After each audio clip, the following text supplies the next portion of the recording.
happy Friday to you. It's June 18th in time for this week's Friday Funnies. And do you realize we are now only 3 days away from the official start of summer? So I think the next 3 days should be declared a holiday. Call it the Welcome to Summer weekend. And to kick off the festivities, here's the top news stories I've found this week.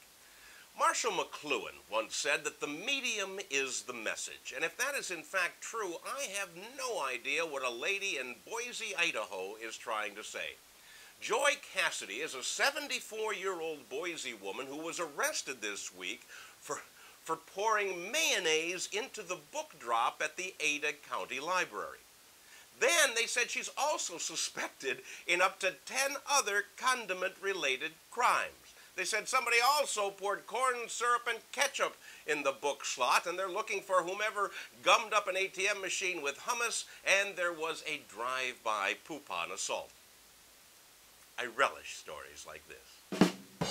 All right, here's a public service announcement. If you live anywhere near Steubenville, Ohio, the police need your help. They are looking for this man who is wanted for first-degree murder. Now, this is a composite sketch of the man that they are looking for. Take a good look at him. This man has spikes coming out of his head, holes in his ears the size of nickels, and tattooed eyebrows. And they can't find him. They really need your help because this guy stands out like a politician in a confessional. So if you see this guy walking around, please call somebody. Now, we've all heard the term, hey, he's got money coming out of the wazoo. Well, Steve Wilson, let me tell you about him. He works for a company called Duty Calls Pet Waste Removal in St. Louis, Missouri. And it's his job to rid your yard of, how shall I say, doggy donuts. Well, on a recent call, he noticed something sticking out of a freshly deposited pile. And upon further investigation, he discovered $58. Now, rather than keeping the money himself, which would have really, funked up his wallet pretty bad, he decided to give it back to the owner. So he put it in a bag, he handed it to the owner, and the owner looked at it and said, "Where's the rest of it? I gave that dog 3 20s.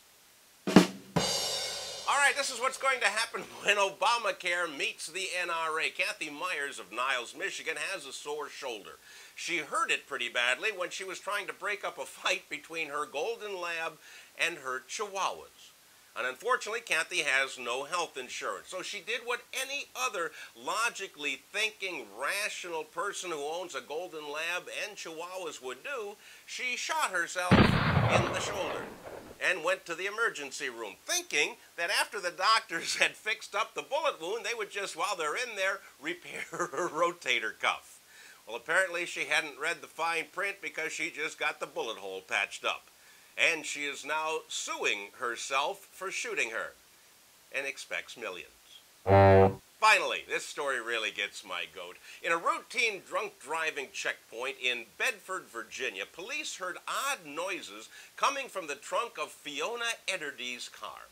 Police asked the woman what's in the car. She said, "Well, it's a goat."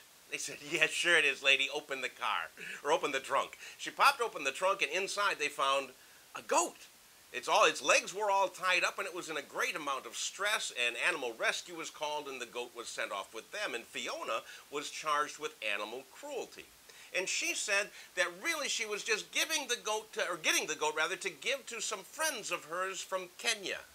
So apparently, if you have friends from Kenya here, a good housewarming present is a tied-up goat. She also said that she is from the UK, and over there it is perfectly acceptable to transport a goat in this manner. Just like it's perfectly acceptable to have bad food and take infrequent showers. Hey, that's all I have for you this week. Remember, Sunday is Father's Day, so give Dad something nice. A bottle of scotch is nice, I'm just saying. That's all I have for you. I will see you in 2 weeks.